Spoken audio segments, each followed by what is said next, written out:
places like Mariupol.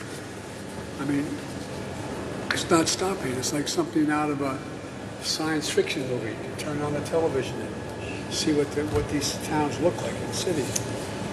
And I want to thank each one of you and your organizations, excuse me. I was visiting our troops and they had pizza pie with hot peppers on it. Yes, I with hot peppers on it. Yes, I do. But, you know, you're helping millions of people. Have you noticed that as everything around you seems to decline, one thing still grows? It is the power of your rulers. None of their plans and directives have solved your problems or made your life better. The only result has been their increased control over you at the cost of your freedom. Do you know why? You gave them the power.